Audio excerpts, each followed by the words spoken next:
Hey there, Tarot Tubers. Tarot Witchery here. I haven't done a Before You Buy in a hot minute, and Llewellyn sent this to me, the Hedgewitch Tarot by Tudor Beth and Angela Riza. And so I thought I would go ahead and do one of these. If you're not familiar with my Before You Buys are, this isn't just a flip through. Those are all over YouTube. You can go check them out. This is my honest opinion, what I pair it with, or what I would pair it with.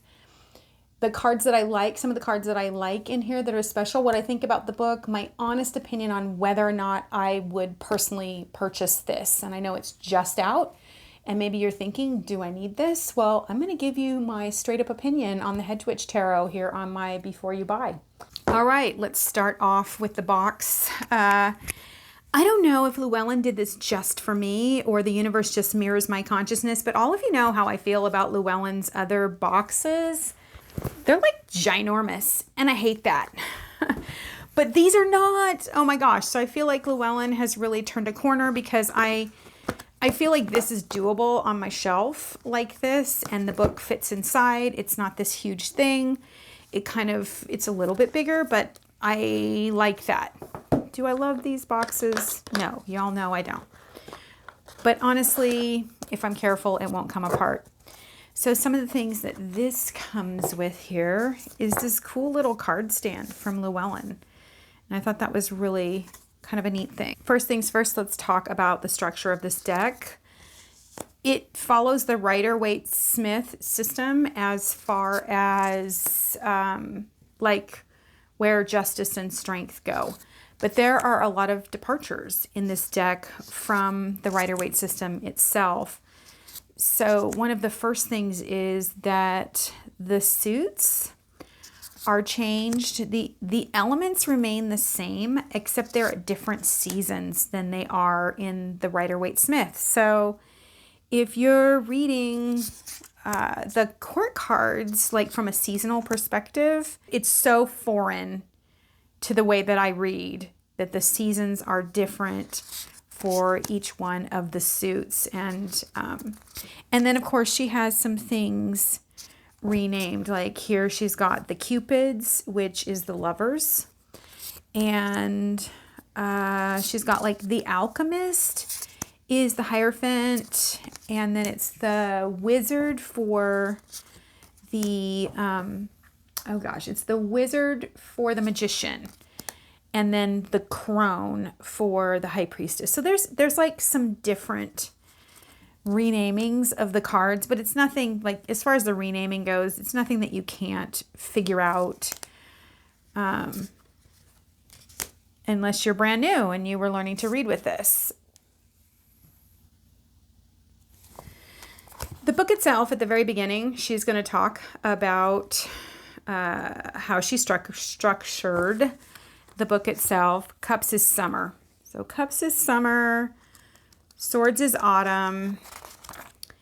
Pentacles is winter, although she never says it in here. She just talks about it being with Yule and Imbolc, which to me, Imbolc is the first day of spring in my wheel, but everybody does the wheel differently. And then she's got three different aspects of interpretations on the card that she does. She has the border, and this is going to talk about just like getting into the card. It's going to be sort of the symbolism of the card, and she doesn't go into all of the symbolism that's in here, but she does talk about major symbols on the cards.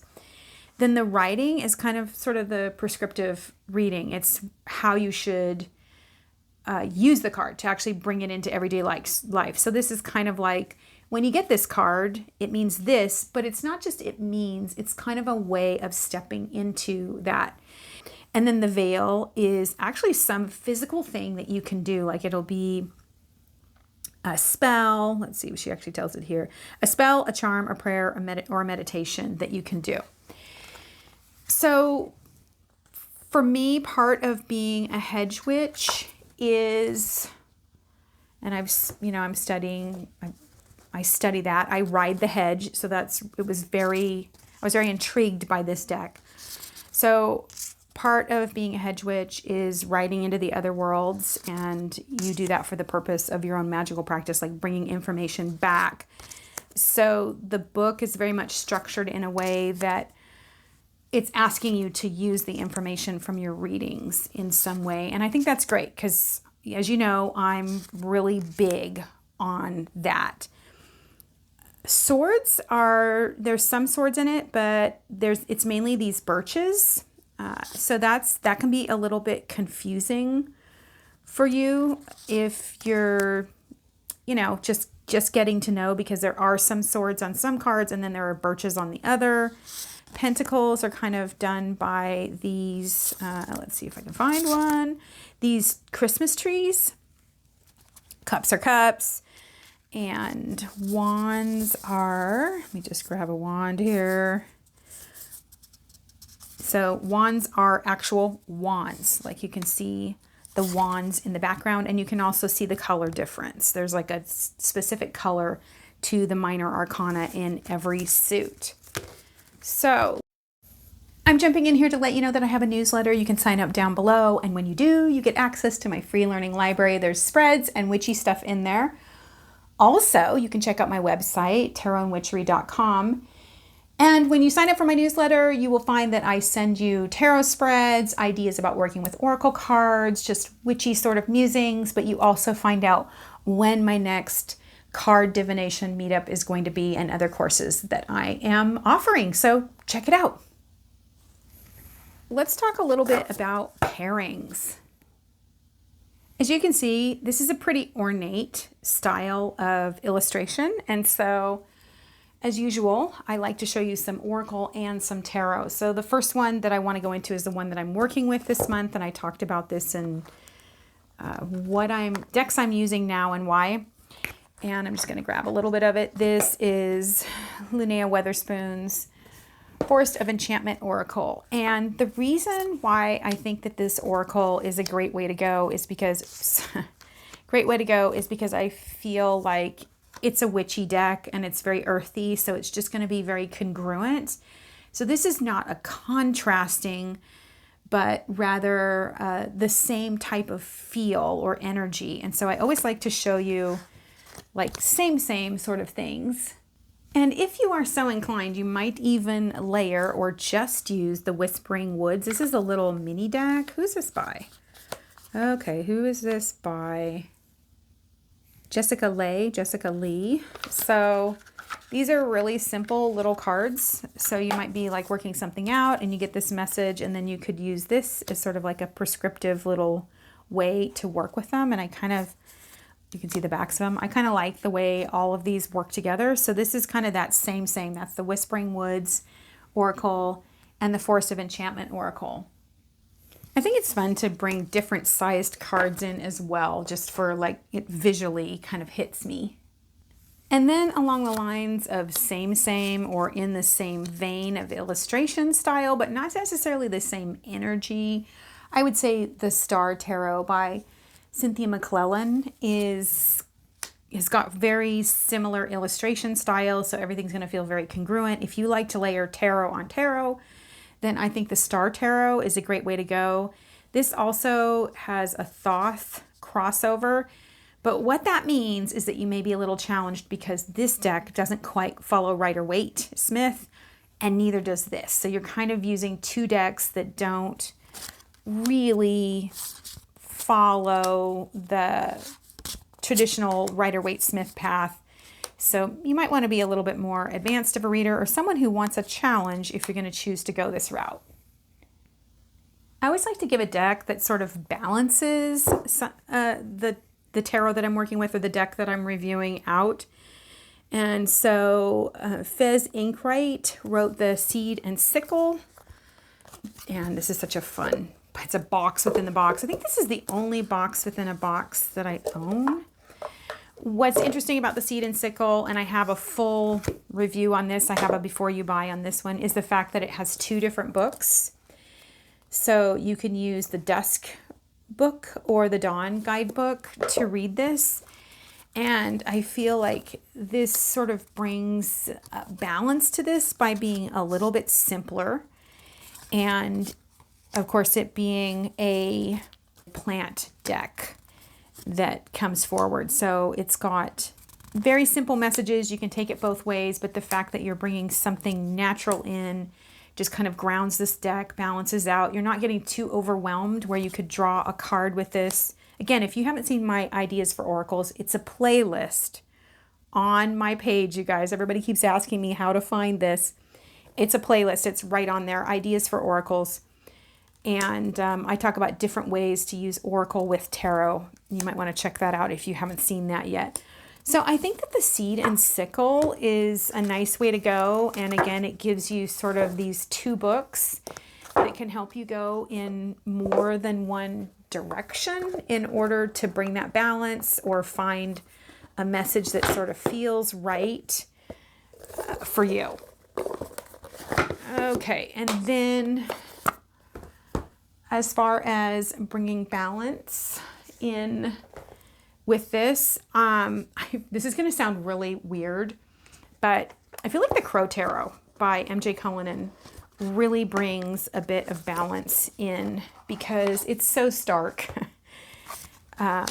It's so stark and the messages are really straightforward. And when you read MJ's book, she's not mincing words. This style of writing that Tudor Beth has, it's kind of flowery and liminal. I guess that's the way I would say it. It's very liminal. And of course it would be because she's talking about riding the hedge. So I'm not surprised that it is so liminal. But I think there's something about MJ Cullinan's Crow Tarot that brings the Hedgewitch Tarot kind of down and could really simplify. I have a lot of upside down. Sorry, everyone. Really simplify the messages that are coming through. And so this is the grounding tarot that I would choose to put with the Hedgewitch Tarot. The last two pairings I've chosen go different directions. So I thought, you know, here we are in the liminal space with the Hedgewitch. Why not just go a little bit deeper? If you're a super watery person, you might appreciate Oracle of the Hidden Worlds. I know I do. And it just kind of, I mean, if you're doing this work, then I think you could actually path work into these as a way of going even deeper and further into the cards and the messages by using Oracle of the Hidden Worlds. And who's this by? I'm sorry, I didn't say that. Lucy Cavendish. Yeah. So this is an older deck. It's also landscape. And so I like the way these work. And you could even draw one of these first and then draw these cards to sort of expound on that. But these pictures are so beautiful in this deck. It's really, really lovely. And it is really mythical. It's very liminal. It just takes you to another space. So again, I think it's perfect for pathworking into the messages of the cards or pathworking in and then using these messages along with in tandem, so to speak. Last pairing before I go into some of my favorite cards and what I really think about working with this deck. Would I buy it? And this one is just so weird. And it's the Trash Panda Tarot. And the reason I chose this is because in some ways this is kind of like heavy. It's just when you have an ornate style like this and you're going into these messages, sometimes you need a tarot that is kind of juxtaposed. And this is definitely just the other side of it. This is silly, it's cheeky. So it's going to lighten up your reading. It's going to bring you into a place where you can kind of take this message and go lightly with it, maybe laugh a little bit at yourself, laugh at what's going on. I guess what I'm saying is finding something that's juxtaposed to the deck that you're reading can really take you in a new direction. But in this particular case, I chose playful and kind of silly. This deck always makes me laugh. So if you have something like that, as far as tarot goes, then you can really go in a new direction with the reading. All right, so this deck, I just want to talk about this book a little bit. This deck, the book, like the messages themselves, like they're just not Rider Waite. Like they aren't. They have like this hint of it, but they're not. And so you go to read like the writing, which is kind of the interpretation of the message for you. And it's it's kind of skewed. It's just a little bit off from that traditional interpretation of the card. Now you can see it is a full color book.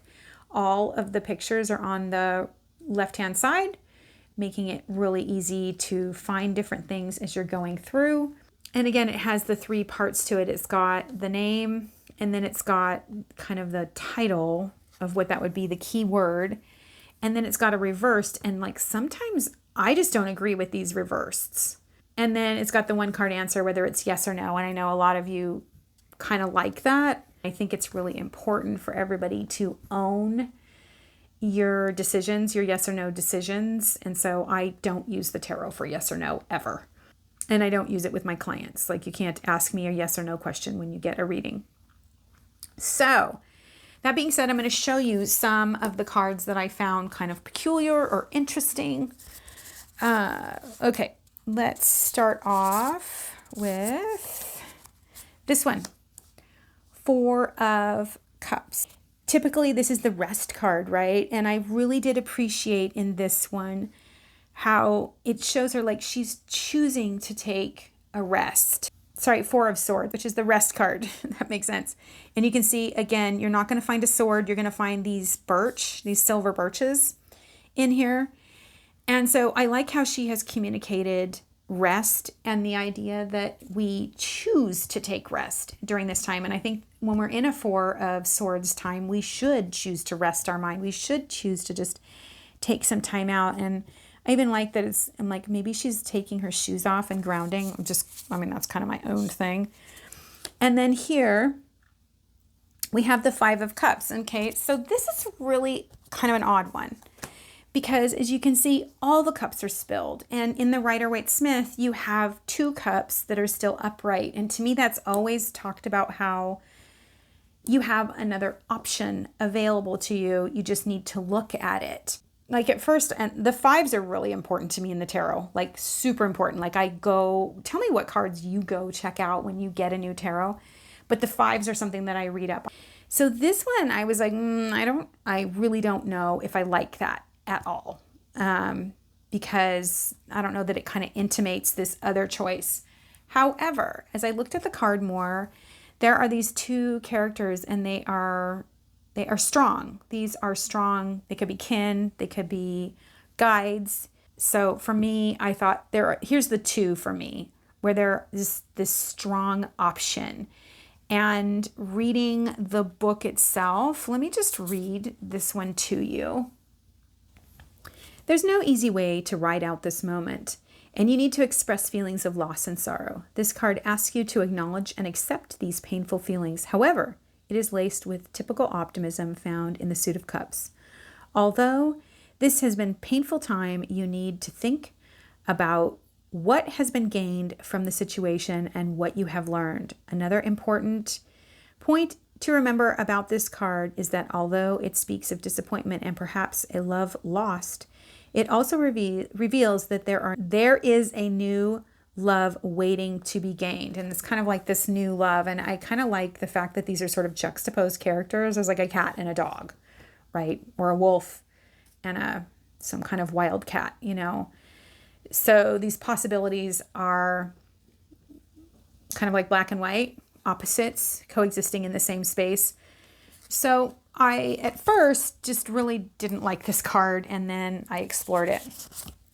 Next card is the 6 of Swords. This is the crossing over point, and I did like the imagery. I like the departure from the same old boat on the river.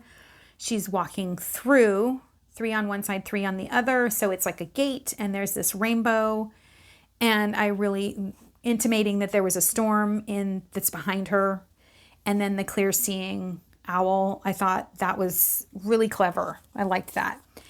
And this one here, the 10 of Swords, which is, it's over, it's done. To me personally, I have such a powerful connection to the forest. And so, and as I think most hedge witches would, right? Because it is about righting the hedge. The hedge is filled with all sorts of wonderful plants that create a thicket for animals to live in. So I love that this tree has been lightning down, and she's kind of there with her basket ready to gather, and it's, you know, it's not there in the same way. So I appreciated that. Okay, now this one is weird. Okay, this was a weird one right here. Three of Wands, and I really have a very specific way of looking at the Three of Wands. Like, your ship is coming in, right? And I was like, what is going on here? Is this the same person? And we're looking at different aspects. So we've got the Three Wands. We've got this blood moon that she's talking about, or the ruby moon. I forget what it is in there. And then you've got all these tulips, which are about spring. So it was like this weird thing that I kind of was like, So when you read the description in the book, it's about these three different aspects of self and what it takes in order to have vision to move forward. So it's like this different skew on the card, and it just is very different than the way I normally read that card. It's there, but it's just, I don't know how to explain it. It's just a bit over. Okay, really quickly, I know this is a long part. 10 of Wands, I enjoyed this one. She's trying to get this cauldron out. All the wands are coming at her. It's that overwhelm, that trying to get there, and yet the perseverance. I did find that the 9s and the 10s in here were very interesting. I consider the 9s the pinnacle of the suit, and the 10s the expression of what it means to embody that and move on with the 1 in there as well. So I thought that was a good one. Okay, I always am like, what are they going to do with the 8 of Wands? And I've challenged many of you, even myself. I can't think of how I would do the 8 of Wands. So different, because you don't have a lot of movement. She's looking in a scrying bowl, but the book is a really cool rendition of it. And so this is a very different way of portraying momentum, and yet it definitely is there. Okay, and then I have to say the court cards on this, I think that we all struggle with the court, and I think people struggle to make the court cards something that do more than talk about, they're just kind of boring. Everybody's on a throne, everybody's on a horse. It's just kind of the same thing. And I think a lot of people struggle when learning the tarot to understand the court cards, because there just isn't a lot to go on. I wasn't super excited about the court cards in this, but I was very excited about this one. I absolutely loved this King of Pentacles. It couldn't get any better than this. For me, Pentacles is my favorite suit, and this card was just beautiful. All of the symbolism in it, everything, the green man, I was just like, mwah, that is just perfect. So perfect. Then 4 of Pentacles. I think 4 of Pentacles is a difficult card to understand, and I will just say that her explanation in the book is really, really good. Really, really good, and takes it to a different level. So what did I think about this deck, and would I buy it on my own? It's very, very different. In some ways, it's difficult to read because it's unfamiliar. The symbolism is unfamiliar. The suits have changed from what I normally, the seasons that I associate with the suits, which is interesting because, I follow the wheel of the year. And so reading with this is just it's counterintuitive to me completely. The court cards are just kind of meh. Sorry, I can't even think of a deck that I absolutely love the court cards on. There's just very, very, very few. I should try to figure out that and maybe do best court cards ever. Anybody want a video on the best court cards? The book does have lots of ideas for working with the cards that are different to actually work with them.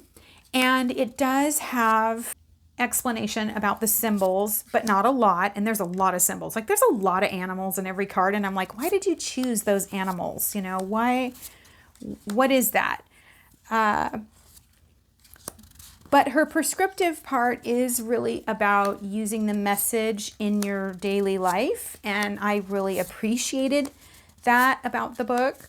I do like the saturated color palette. It's a little dark. It's a little hard for me to see, to be honest. My eyes just aren't what they used to be, and it's a little dark. So I found myself struggling, and I needed to have the lights up.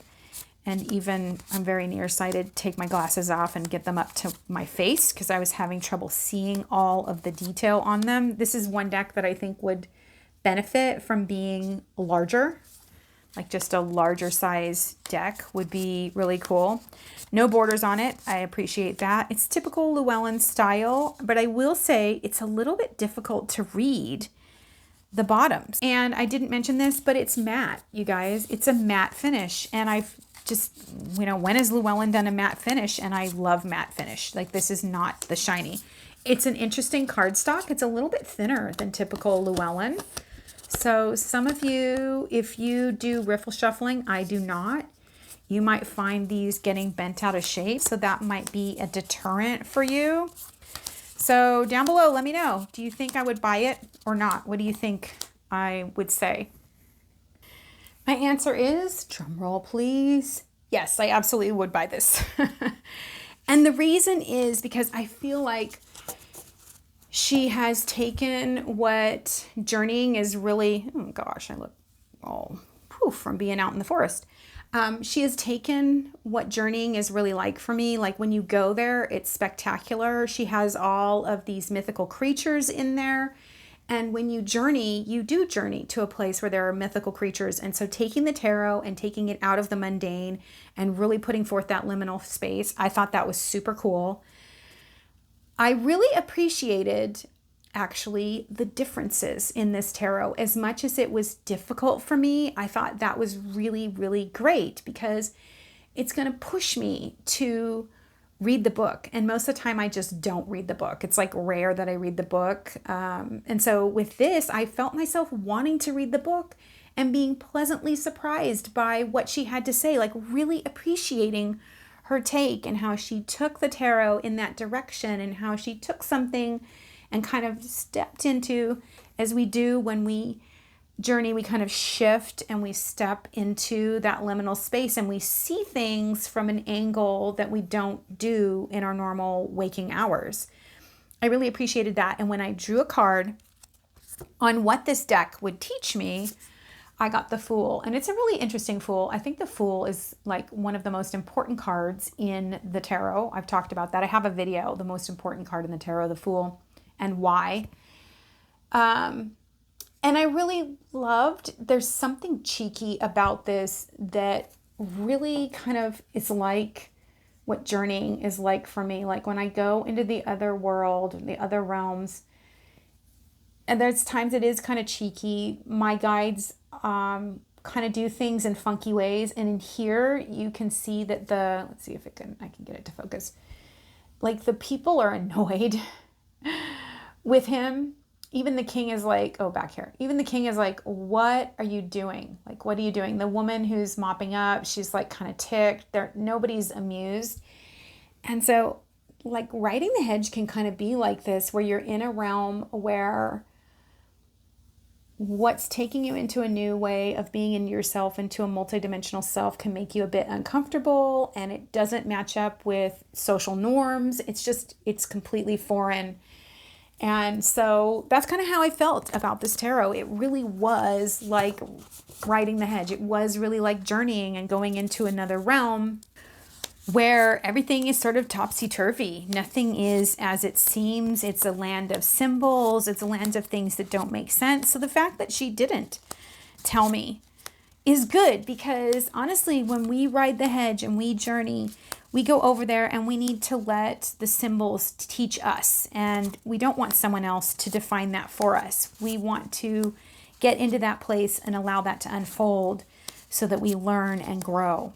Let me know if you have this deck, if you would buy this deck, and if you made it all the way to the end. Leave me like a unicorn or a rainbow down below. And until we meet again, may you find the cards that help you to pathwork to a new place that surprises you in oh so many ways.